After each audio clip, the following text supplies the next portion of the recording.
Hi friends, welcome to JM notes. இன்னைக்கு நாம் 9ஆம் வகுப்பு சமூக அறிவியல் வரலாறுல 11th லெசனாக இருக்க ஆசிய ஆப்பிரிக்க நாடுகளில் காலனி ஆதிக்கம் என்ற லெசன்ல இருந்து இன்னைக்கு நாம் கொஸ்டின்ஸ் பார்க்க போகிறோம். வாங்க லெசனுக்கு போகலாம். ஃபர்ஸ்ட் கொஸ்டின்: ஒரு நாடு மற்றொரு நாட்டை அடிமைப்படுத்தி மேலாதிக்கம் செய்வது எவ்வாறு அழைக்கப்படுகிறது? காலனி ஆதிக்கம் என்று அழைக்கப்படுகிறது. தன்னை சார்ந்திருக்கும் பகுதியில் அரசியலையும் பொருளாதாரத்தையும் கட்டுப்படுத்துவது எவ்வாறு அழைக்கப்படுகிறது? ஏகாதிபத்தியம் என்று அழைக்கப்படுகிறது. காலனி ஆதிக்கம் மற்றும் ஏகாதிபத்தியம் ஆகிய இரண்டையும் வேறுபடுத்தும் தத்துவ கலைக்களஞ்சியம் எது? ஸ்டான்போர்டு தத்துவ கலைக்களஞ்சியம். காலனி என்னும் சொல் டேஷ் எனும் லத்தீன் வேர் சொல்லில் இருந்து பிறந்தது. கலோனஸ் என்ற லத்தீன் வேர் சொல்லில் இருந்து பிறந்தது. கலோனஸ் என்ற லத்தீன் மொழி சொல்லின் பொருள் யாது? விவசாயி. அடுத்து 6வது கொஸ்டின்: மக்கள் ஒரு புதிய இடத்தில் குடியேறுவது. குடியேறியவர்கள் அங்கேயே நிரந்தரமாக தங்கி வாழ்வர். ஆனால் சொந்த நாட்டின் மீது அரசியல் விசுவாசம் கொண்டிருப்பது எவ்வாறு அழைக்கப்படுகிறது? காலனி ஆதிக்கம் என அழைக்கப்படுகிறது. ஏகாதிபத்தியம் டேஷ் எனும் லத்தீன் சொல்லில் இருந்து பிறந்தது. இம்பீரியம் என்னும் லத்தீன் சொல்லில் இருந்து பிறந்தது. இம்பீரியம் என்னும் லத்தீன் மொழி சொல்லின் பொருள் யாது? ஆதிக்கம் செய்தல். ஒரு நாடு குடியேறுதல் மூலமாகவோ இறையாண்மை செலுத்துதல் மூலமாகவோ மறைமுகமாக கட்டுப்படுத்தும் வழியிலோ வேறொரு நாட்டின் மீது ஆதிக்கம் செலுத்துவது எவ்வாறு அழைக்கப்படுகிறது? ஏகாதிபத்தியம் என்று அழைக்கப்படுகிறது. அடுத்து 10வது கொஸ்டின்: உலக வரலாற்றில் பல காலனிகளை பெற்றிருந்த கண்டம் எது? ஐரோப்பா கண்டம். தென்கிழக்கு ஆசியா என்ற சொல் எந்த போரில் இருந்து பயன்படுத்தப்படுகிறது? 2ஆம் உலக போரில் இருந்து பயன்படுத்தப்படுகிறது. அடுத்து 12வது கொஸ்டின்: மலேயா, டச்சு கிழக்கிந்தியா, Burma, Siam, French Indo China, Philippines ஆகிய பகுதிகளின் தொகுப்பு எவ்வாறு அழைக்கப்படுகிறது? தெற்காசியா என்று அழைக்கப்படுகிறது. தெற்காசிய நாடுகளில் எந்த நாடு மட்டுமே சுதந்திர நாடாக இருந்தது? சயாம் எனப்படும் தாய்லாந்து. டேஷ் வணிகர்கள் 15ஆம் நூற்றாண்டின் இறுதியில் நறுமண பொருட்களுக்காக இந்திய பெருங்கடலை கடந்து தென்கிழக்கு ஆசியா சென்றனர். ஐரோப்பிய வணிகர்கள். போர்த்துகீசியர்கள் தங்கள் அரசருக்காக மலாக்காவில் மாபெரும் பண்பாட்டு வணிக வளாகத்தை கைப்பற்றிய போது எந்த 2 அரசுகள் சிதறுண்டு பல சிற்றரசுகளாக மாறியது? ஸ்ரீவிஜயம் மற்றும் மஜபாகித அரசுகள். அடுத்து 16வது கொஸ்டின்: கோவாவையும் மலாக்காவையும் கைப்பற்றிய போர்த்துகீசிய வீரர் யார்? அல்புகர்க். டச்சுக்காரர்கள் எந்த ஆண்டு மலாக்காவை கைப்பற்றி அங்கிருந்த போர்த்துகீசிய குடியேற்றங்களை ஆக்கிரமிக்கும் பணியை தொடங்கினர்? 1614ஆம் ஆண்டு. டச்சுக்காரர்கள் எங்கு ஒரு தளத்தை ஏற்படுத்தி பின்னர் அங்கிருந்த சுதேச சுல்தானியரின் வாரிசுரிமை பிரச்சனைகளில் தலையிடத் தொடங்கினர்? பட்டாவியாவில். பட்டாவியா தற்போது எவ்வாறு அழைக்கப்படுகிறது? ஜகர்த்தா என்று அழைக்கப்படுகிறது. அடுத்து 20வது கொஸ்டின்: டச்சுக்காரர்கள் 1682இல் ஆங்கிலேயரை டேஷ் என்னும் இடத்திலிருந்து வெளியேற்றி படிப்படியாக ஜாவாவை தங்கள் கட்டுப்பாட்டின் கீழ் கொண்டு வந்தனர். பாண்டம் என்னும் இடத்திலிருந்து. அம்பாயனா படுகொலை எந்த ஆண்டு நடைபெற்றது? 1623ஆம் ஆண்டு நடைபெற்றது. டச்சுக்காரர்கள் எந்த ஆண்டு மக்காசாரை கைப்பற்றினர்? 1667ஆம் ஆண்டு. டச்சுக்காரர்கள் ஆங்கிலேயரை நறுமண தீவிலிருந்து வெளியேற்றி ஆங்கில கிழக்கிந்திய கம்பெனி சீனாவுடனான வணிகத்தில் தனது கவனத்தை திருப்புமாறு செய்த நிகழ்வுகள் யாவை? 1. அம்பாயனா படுகொலை. 2. மக்காசாரை கைப்பற்றியது. அடுத்து 24வது கொஸ்டின்: மணிலாவை வெற்றி கொண்டதில் தொடங்கி பின்னாளில் பறந்து விரிந்த ஸ்பானிய கிழக்கிந்திய பிராந்தியத்தை உருவாக்கி தங்களை நிலைநிறுத்தி கொண்டவர்கள் யார்? ஸ்பெயின் நாட்டவர். பினாங்கு தீவை ஆங்கில கிழக்கிந்திய கம்பெனியின் கவனத்திற்கு கொண்டு வந்தவர் யார்? Francis light. 1786இல் பினாங்கு தீவின் வடகிழக்கு முனையில் ஆங்கிலேயர்கள் உருவாக்கிய குடியேற்றம் எது? George down. மலேயா தீபகற்பத்தை தங்களின் கட்டுப்பாட்டின் கீழ் கொண்டு வந்தவர்கள் யார்? ஆங்கிலேயர்கள். அடுத்து 28வது கொஸ்டின்: ஆங்கிலேயர்களுக்கும் டச்சுக்காரர்களுக்கும் இடையே ஏற்பட்ட போட்டியின் விளைவாக 1819 சிங்கப்பூரை ஆங்கிலேயரின் முக்கிய வணிக மையமாக உருவாக்கியவர் யார்? ஸ்டாம்போர்டு ராக்ஃபில்ஸ். ஆங்கிலேய டச்சு உடன்படிக்கை எந்த ஆண்டு கையெழுத்தானது? 1824 ஆண்டு கையெழுத்தானது.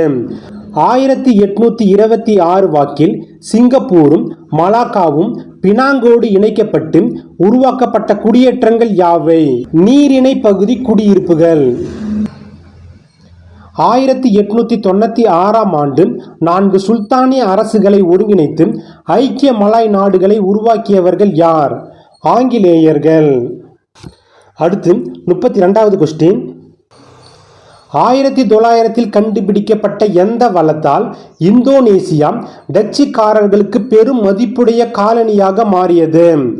எண்ணெய் வளத்தால்.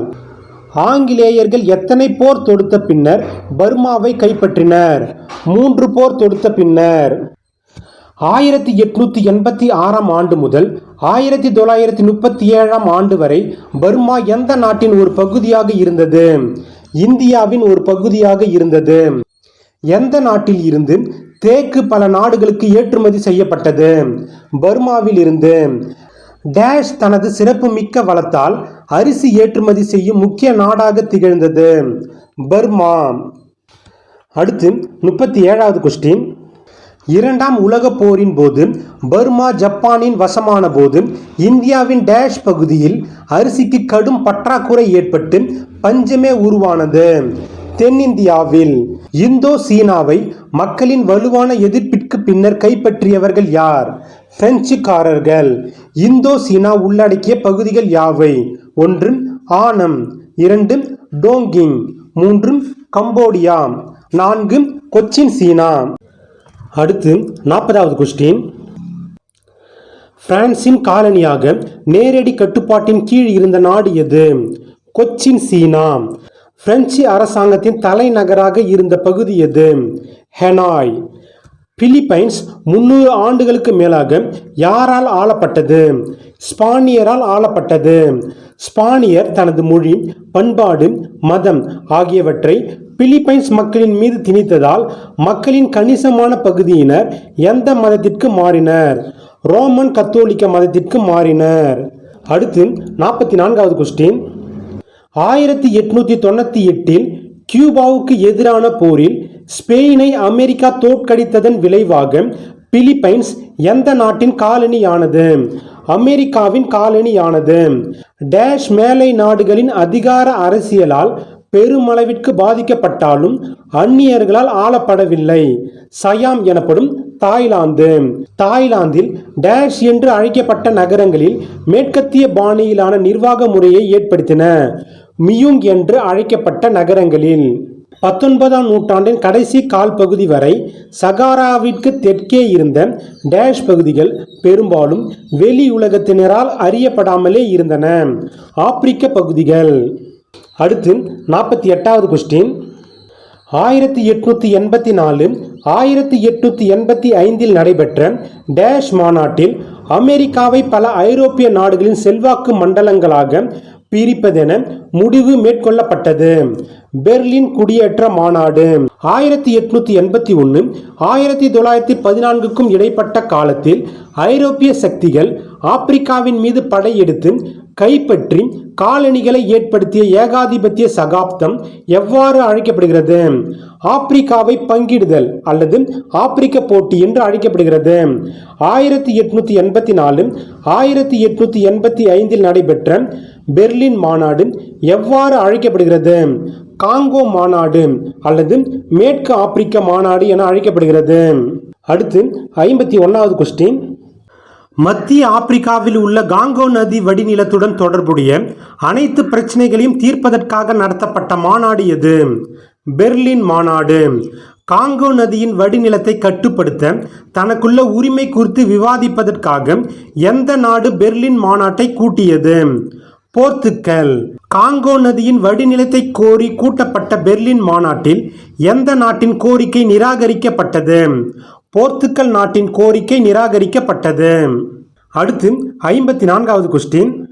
காங்கோ நதியின் வடிநிலம் பொதுவானது எனவும் அங்கு வணிக கப்பல்கள் செல்வதற்கான உரிமை அனைத்து நாடுகளுக்கும் உண்டு எனவும் பிரகடனப்படுத்திய மாநாடு எது?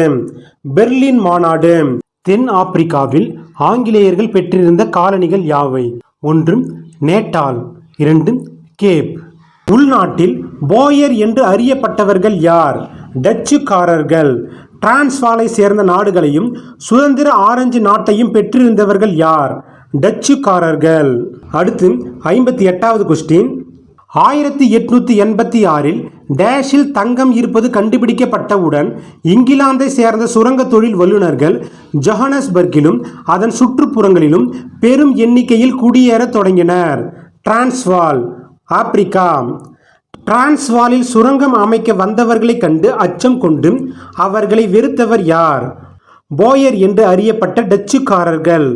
1890இல் கேப் காலனியின் பிரதேச மந்திரியான டேஷ் டிரான்ஸ்வாலுக்கு வடக்கே ஆங்கிலேயர் விரிவாக்கத்தை ஊக்குவித்தார். Cecil roads.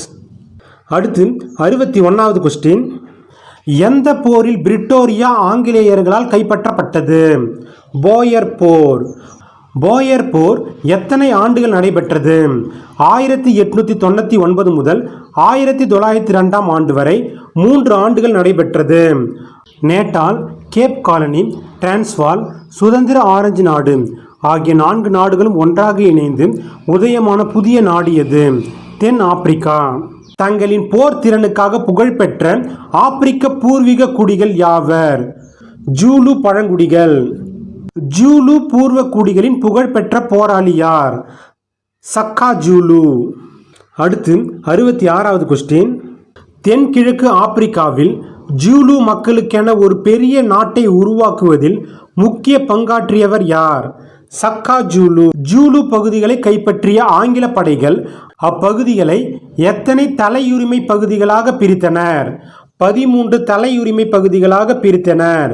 தென்னாப்பிரிக்காவில் நிலை கொண்டு விட்ட இன பாகுபாட்டிற்கு எதிராக 1 நூற்றாண்டு காலம் போராட நேர்ந்தவர்கள் யார்? ஜூலுக்கள். பிரிட்டிஷ் தென்னாப்பிரிக்க கம்பெனி என்னும் நிறுவனம் எந்த ஆண்டு உருவாக்கப்பட்டது? 1889 ஆண்டு உருவாக்கப்பட்டது. அடுத்து 70வது கொஸ்டின். நிலங்களை கைப்பற்றும் நோக்கில் 600 நபர்களை கொண்ட நீண்ட பயணம் ஒன்றை மேற்கொண்டவர்கள் யார்? பிரிட்டிஷ் தென்னாப்பிரிக்க கம்பெனியை சேர்ந்தவர்கள். பிரிட்டிஷ் தென்னாப்பிரிக்க கம்பெனியை சேர்ந்த ஒவ்வொருவருக்கும் எவ்வளவு ஏக்கர் பண்ணை நிலம் வழங்கப்படும் என்று உறுதிமொழி வழங்கப்பட்டது? 3000 ஏக்கர். ஐரோப்பியர்கள் வந்திருப்பது தங்கத்திற்காக மட்டுமே என யாரை ஏமாற்றி நம்ப வைத்தனர்? ஆப்பிரிக்க அரசரை ஏமாற்றி நம்ப வைத்தனர். ஐரோப்பியர்கள் எந்த பகுதி முழுவதையும் காலனியாக மாற்றும் திட்டத்துடன் ஆப்பிரிக்காவிற்கு வந்தனர்? பிச்சுனாலாந்து எனப்படும் போட்ஸ்வானா. அடுத்து 74வது கொஸ்டின். ஆப்பிரிக்காவில் ஐரோப்பியர்கள் ஏற்படுத்திய குடியேற்றம் சிசில் ரோட்ஸ் பெயரால் எவ்வாறு அழைக்கப்படுகிறது? ரோடிசியா என்று அழைக்கப்படுகிறது. மேற்கு ஆப்பிரிக்காவில் கோல்டு கோஸ்டில் அமைந்துள்ள கடற்கரை பகுதி அரசுகள் யாருடைய காலனியாக மாற்றப்பட்டது? ஆங்கிலேயருடைய காலனியாக மாற்றப்பட்டது. ஆண்டு 1854 ஆண்டு. மேற்கு ஆப்பிரிக்காவின் டேஷ் கடற்கரை பகுதி அடிமை சந்தையாக பயன்படுத்தப்பட்டது. நைஜீரியாவின் கடற்கரை அடிமை சந்தையாக பயன்படுத்தப்பட்டது. மேற்கு ஆப்பிரிக்காவில் எந்த ஆண்டு ராயல் நைஜர் கம்பெனி உருவாக்கப்பட்டது? 1886 ஆண்டு. ராயல் நைஜர் கம்பெனி 1900இல் எந்த அரசால் எடுத்துக்கொள்ளப்பட்டது? ஆங்கில அரசால் எடுத்துக்கொள்ளப்பட்டது. அடுத்து 79வது கொஸ்டின். மேற்கு ஆப்பிரிக்காவில் பிரான்சின் தளமாக இருந்த பகுதிகள் யாவை? 1 Senegal, 2 Guinea, 3 Ivory Coast, 4 Dahomey. Belgium அரசர் 2ஆம் லியோபோல்டு ஆப்பிரிக்காவின் எந்த பகுதியை கைப்பற்ற ஆர்வம் கொண்டிருந்தார்? காங்கோ பகுதியை கைப்பற்ற ஆர்வம் கொண்டிருந்தார். அடுத்து 81வது கொஸ்டின். 2ஆம் லியோபோல்டுக்கு காங்கோ பகுதியில் தன்னாட்சியை ஏற்படுத்தி கொள்ள அனுமதி வழங்கிய மாநாடு எது? பெர்லின் மாநாடு. ஆப்பிரிக்காவின் பொருளாதாரம் சுரண்டப்படுவதாக மக்கள் எதிர்ப்பு குரல் கொடுத்ததால் பெல்ஜியம் அரசாங்கம் பிரச்சனையில் தலையிட்டு யாரை பதவி விலக நிர்பந்தித்தது? லியோபோல்டை பதவி விலக நிர்பந்தித்தது. காங்கோவின் இறையாண்மை லியோபோல்டிடமிருந்து பெல்ஜியம் அரசுக்கு எந்த ஆண்டு கைமாறியது? 1908 ஆண்டு கைமாறியது. கிழக்கு ஆப்பிரிக்காவில் எந்த சுல்தானுக்கு சொந்தமான பல பகுதிகள் இங்கிலாந்து மற்றும் ஜெர்மனி செல்வாக்கு மண்டலங்களாக பிரிக்கப்பட்டது? ஜான்ஜிபார் சுல்தானுக்கு சொந்தமான பகுதிகள். அடுத்து 85வது கொஸ்டின். கிழக்கு ஆப்பிரிக்காவில் இங்கிலாந்தின் பகுதிகளை சில ஆண்டுகள் நிர்வகித்த கம்பெனி எது? ஆங்கில கிழக்கிந்திய கம்பெனி. எந்த ஆண்டு முதல் ஆங்கில அரசு நிர்வாக பொறுப்பேற்று கிழக்கு ஆப்பிரிக்க பாதுகாவலர் ஆட்சியை உருவாக்கியது? 1895 ஆண்டு முதல். கிழக்கு ஆப்பிரிக்காவில் ஆங்கில அரசு நிர்வகித்த பகுதிகள் யாவை? 1 கென்யா, 2 உகாண்டா, 3 ஜான்ஜிபார். உகாண்டாவின் பெரும் பகுதியானது டேஷ் என்னும் அரசர் ஆண்ட புகாண்டா பகுதியாகும். காபகா என்னும் அரசர் ஆண்ட புகாண்டா பகுதியாகும். அடுத்து 89வது கொஸ்டின். ஜெர்மனிய கிழக்கு ஆப்பிரிக்கா என பின்னர் உருவான பகுதியில் தங்கள் ஆட்சியை நிறுவியவர்கள் யார்? ஜெர்மனியர். ஆப்பிரிக்கர்கள் ஜெர்மனிக்கு எதிராக கிளர்ச்சியுற்ற மிக முக்கியமான எழுச்சி எது? மஜி மஜி எழுச்சி. ஐரோப்பியரின் காலனி ஆதிக்கத்திற்கு உட்படாமல் தப்பித்த 2 ஆப்பிரிக்க நாடுகள் யாவை? 1 லைபீரியா, 2 எத்தியோப்பியா. அடுத்து 92வது கொஸ்டின். 19ஆம் நூற்றாண்டின் தொடக்கத்தில் அமெரிக்காவை விட்டு வெளியேறிய கருப்பின மக்களின் ஒரு குடியிருப்பாக உருவான ஆப்பிரிக்க பகுதி எது? லைபீரியா. எத்தியோப்பியா அதன் பாரம்பரிய அரசியல் அமைப்புடன் டேஷ் என்பவரால் ஆளப்பட்டது. பேரரசர் மெனிலிக் என்பவரால் ஆளப்பட்டது. அடுத்து இந்தியாவை காலனி நாடாக்குதல். இந்தியாவுடன் வணிக தொடர்பை நிறுவிய முதல் ஐரோப்பிய நாடு எது? போர்த்துக்கல். வாஸ்கோட காமா நன்னம்பிக்கை முனையை சுற்றி கொண்டு எந்த ஆண்டு கோழிக்கோட்டிற்கு வந்தார்? 1498 ஆண்டு. 16ஆம் நூற்றாண்டு முதலாக இந்தியாவில் இருந்த ஐரோப்பிய நாடுகள் யாவை? 1 போர்த்துகீசியர். 1505 ஆண்டு முதல் 1961 ஆண்டு வரை. 2 டச்சு கிழக்கிந்திய கம்பெனி. நெதர்லாந்து. ஆண்டு 1605 முதல் 1825 ஆண்டு வரை. 3 டேனிஷ் கிழக்கிந்திய கம்பெனி. டென்மார்க். ஆண்டு 1620 முதல் 1869 ஆண்டு வரை. 4 பிரெஞ்சு கிழக்கிந்திய கம்பெனி. 1668 முதல் 1954 ஆண்டு வரை. 5 ஆங்கிலேய கிழக்கிந்திய கம்பெனி. 1612 முதல் 1757 ஆண்டு வரை. 6 ஆங்கிலேய கிழக்கிந்திய கம்பெனியின் ஆட்சி. 1757 ஆண்டு முதல் 1857 ஆண்டு வரை. 7 ஆங்கில ஏகாதிபத்திய ஆட்சி. 1858 முதல் 1947 ஆண்டு வரை. அடுத்து 97வது கொஸ்டின். 3 ஆங்கிலேய மைசூர் போர்களிலும் மைசூர் சுல்தான்களை வெற்றி கொண்டவர்கள் யார்? ஆங்கிலேயர்கள். 3 ஆங்கிலேய மராத்திய போர்களிலும் வெற்றி பெற்றவர்கள் யார்? ஆங்கிலேயர்கள். ஆங்கிலேயர்கள் கூர்க்கர்களின் பகுதிகளை எந்த ஆண்டு கைப்பற்றினர்? 1816 ஆண்டு கைப்பற்றினர். ஆங்கிலேயர் சிந்திகளின் பகுதிகளை எந்த ஆண்டு கைப்பற்றினர்? 1843 ஆண்டு. ஆங்கிலேயர்கள் சீக்கியர்களின் பகுதிகளை எந்த ஆண்டு கைப்பற்றினர்? 1849 ஆண்டு கைப்பற்றினர். அடுத்து 102வது கொஸ்டின். ஆங்கிலேயர்கள் இந்தியாவை காலனி நாடாக்கிய செயல்பாட்டினை எத்தனை கட்டங்களாக பிரித்து பார்க்கலாம்? 3 கட்டங்களாக பிரித்து பார்க்கலாம். அவை என்னன்னா, 1 வணிக முதலாளித்துவம், 2 தொழில்துறை முதலாளித்துவம், 3 நிதி மூலதன முதலாளித்துவம். அடுத்து 103வது கொஸ்டின். நெசவு தொழிலானது மக்களின் தேசிய தொழில் என்றும் நூல் நூற்றல் லட்சக்கணக்கான பெண்கள் செய்து வந்த வேலையாகும் என்று கூறியவர் யார்? ஆர்.சி. தத். இந்திய துணி ஏற்றுமதி செய்யப்படுவதை தடை செய்யும் சட்டத்தை இங்கிலாந்து பாராளுமன்றத்தில் நிறைவேற்ற செய்தவர்கள் யார்? லங்காஷயர் மற்றும் பர்மிங்காம் நகரங்களை சேர்ந்த ஜவுளி வணிகர்கள். இந்திய பருத்தி இழை துணிகளை யாராவது வைத்திருந்தாலும் அல்லது அவை தொடர்பான செயல்களில் ஈடுபட்டாலும் இங்கிலாந்தில் அவர்களுக்கு எவ்வளவு பவுண்டுகள் அபராதம் விதிக்கப்பட்டது? 200 பவுண்டுகள் அபராதம் விதிக்கப்பட்டது. அடுத்து 106வது கொஸ்டின். 1750களின் தொடக்கத்தில் முகலாய பேரரசின் செல்வ செழிப்பு மிக்க பகுதியை தனது கட்டுப்பாட்டில் கொண்டு வந்தவர் யார்? Robert Clive. பிளாசி போர் எந்த ஆண்டு நடைபெற்றது? 1757ஆம் ஆண்டு நடைபெற்றது. பிளாசி போருக்கு பின்னர் ஆங்கில கிழக்கிந்திய கம்பெனி எவ்வளவு தொகையை பெற்றது? 1.2 மில்லியன் பவுண்டுகள் பெற்றது. பிளாசி போருக்கு பின்னர் ராபர்ட் கிளைவ் மட்டும் எவ்வளவு தொகையை பெற்றிருந்தார்? 31,500 பவுண்டுகள் பெற்றிருந்தார்.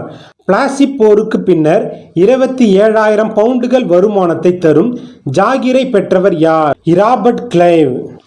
அடுத்து 111வது கொஸ்டின். எந்த போருக்கு பின்னர் முர்ஷிதாபாத் கருவூலம் கொள்ளையடிக்கப்பட்டது?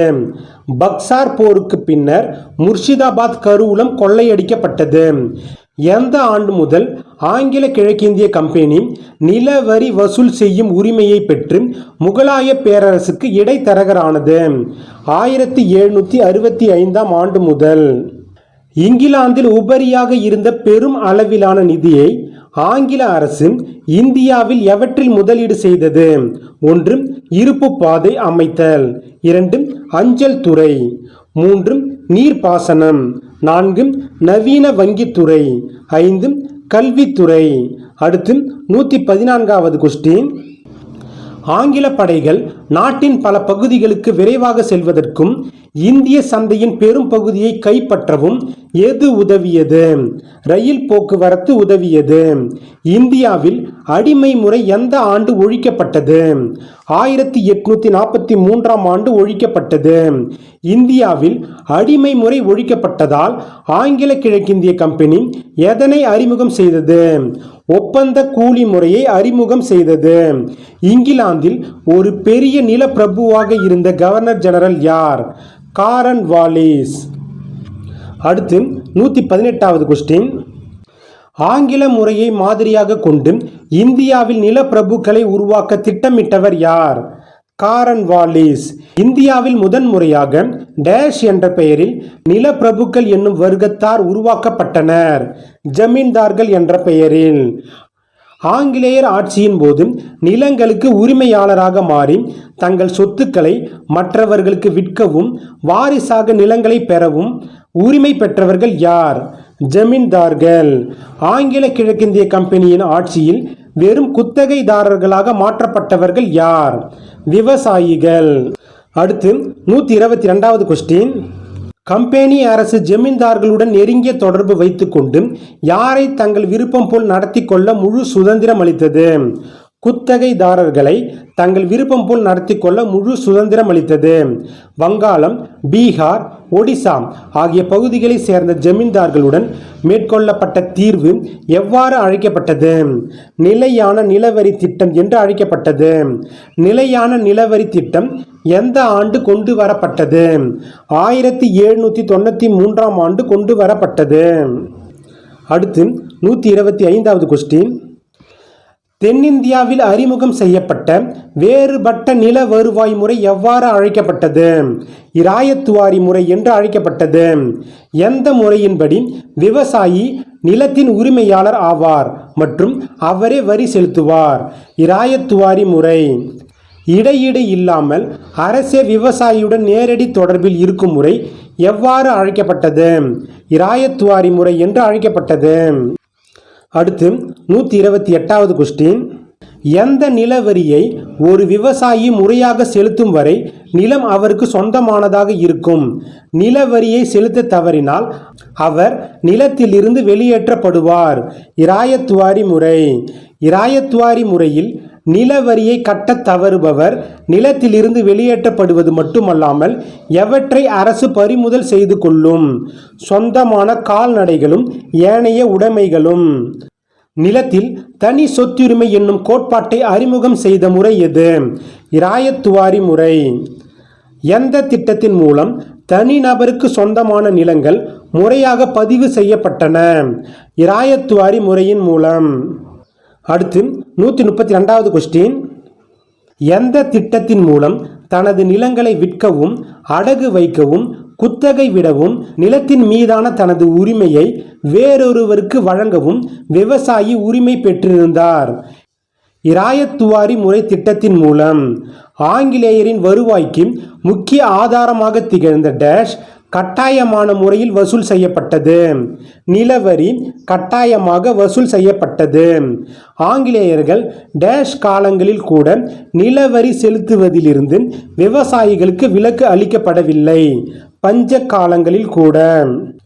அடுத்து 135வது கொஸ்டின்.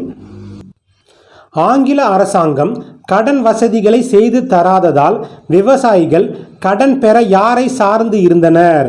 வட்டி கடைக்காரர்களை சார்ந்து இருந்தனர்.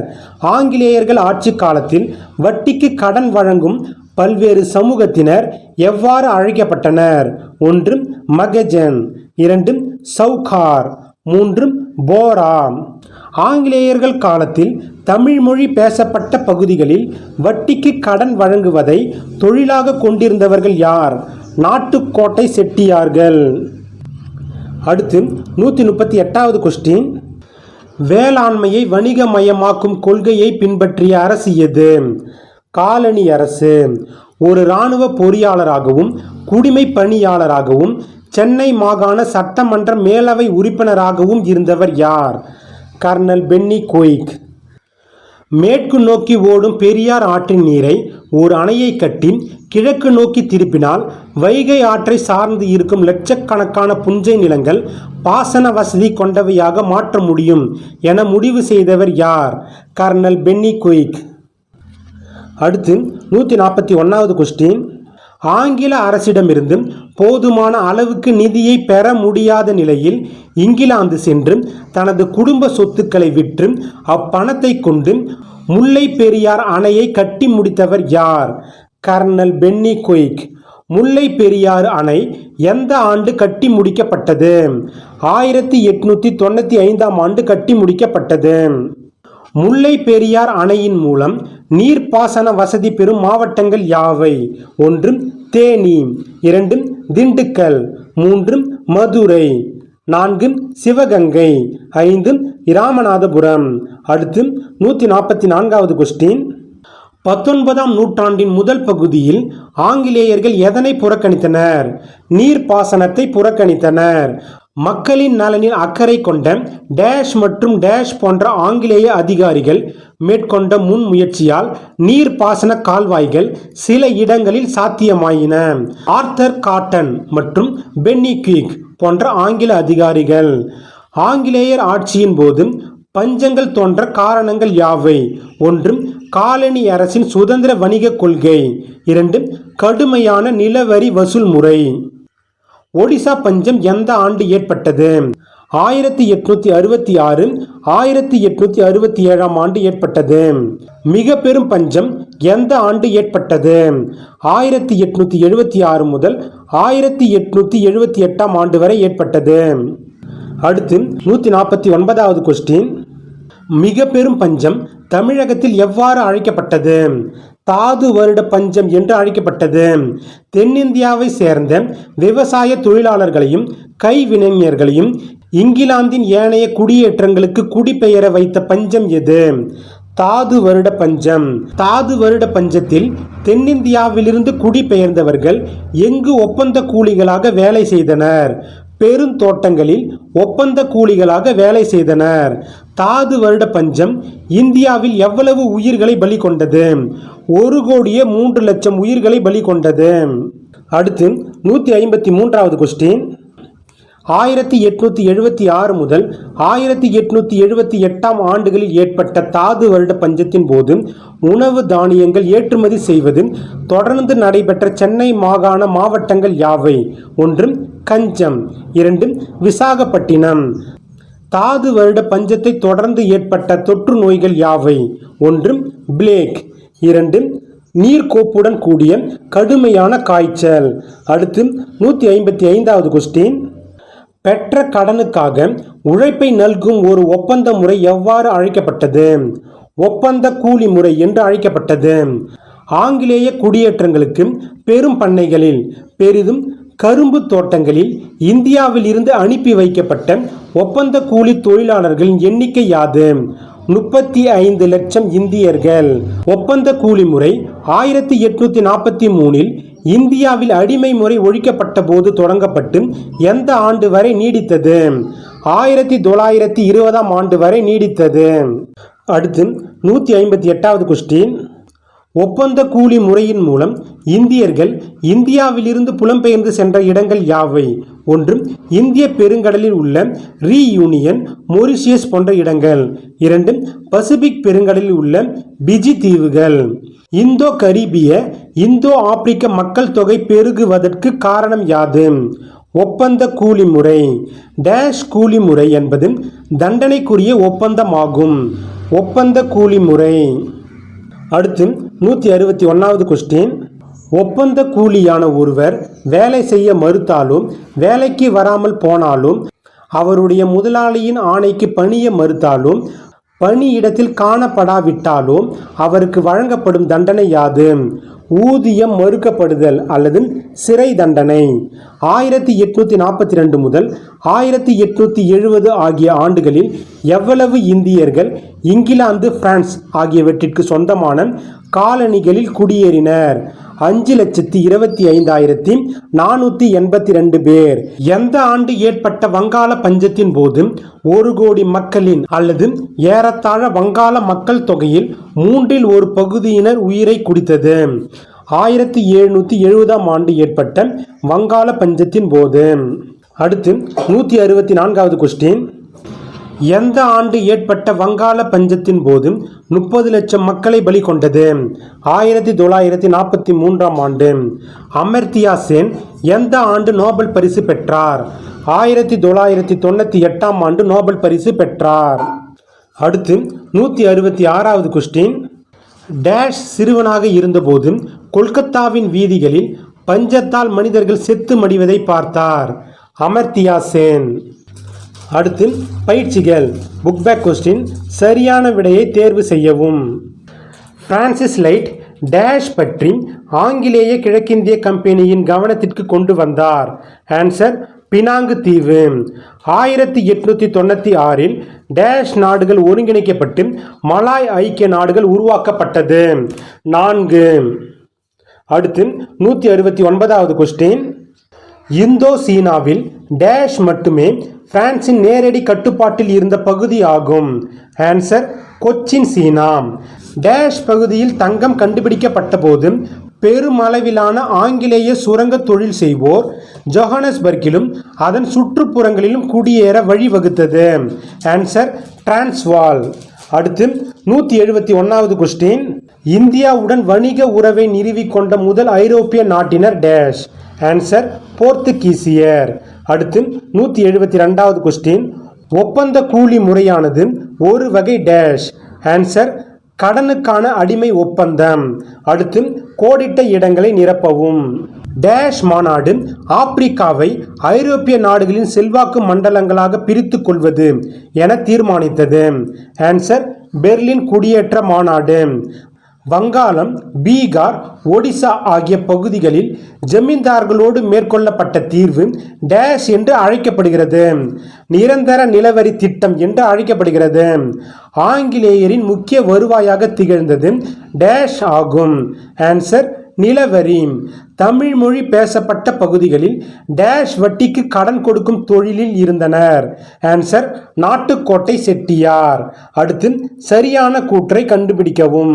இதுல சரியான கூற்று 19ஆம் நூற்றாண்டின் கடைசி காலாண்டு பகுதி வரை சகாராவிற்கு தெற்கே இருந்த ஆப்பிரிக்கா வெளியுலகிற்கு தெரியாமல் இருந்தது. ஆன்சர் 1 மட்டும் சரி. அடுத்து 178வது கொஸ்டின். இதில் சரியான கூற்று காங்கோ ஆற்றின் வடிநில நிலத்தோடு தொடர்புடைய அனைத்து பிரச்சனைகளையும் பேசி தீர்ப்பதற்காகவே பெர்லின் மாநாடு கூடியது? ஆன்சர் 3 சரி. அடுத்து 179வது கொஸ்டின். கூற்று சென்னை மாகாணத்தில் 1876 முதல் 1878 ஆண்டுகளில் நிலவிய பஞ்சத்திற்கு முன்னர் பெரும் வறட்சி நிலவியது. காரணம், காலனி அரசு உணவு தானிய வணிகத்தில் தலையிடா கொள்கையை பின்பற்றியது. ஆன்சர் கூற்று சரி. காரணம் கூற்றுக்கான சரியான விளக்கம். அடுத்து 180வது கொஸ்டின். பெர்லின் மாநாடு 2ஆம் லியோபோல்டை சுதந்திர காங்கோ நாட்டில் ஆட்சி செய்ய அனுமதி வழங்கியது. காரணம், பெல்ஜியம் அரசர் 2ஆம் லியோபோல்டு காங்கோவின் மீது அக்கறை கொண்டிருந்தது. ஆன்சர் கூற்றும் காரணமும் சரி. காரணம் கூற்றுக்கான சரியான விளக்கமாகும். அடுத்து Portugal. Leopold Belgium, Menelik Ethiopia, Cecil Rhodes Cape Colony, வங்காள பஞ்சம் 1770, போதேய் வியட்நாம். ஓகே ஃப்ரெண்ட்ஸ், மீண்டும் நாம் நெக்ஸ்ட் லெசனில் சந்திக்கலாம். தேங்க்யூ.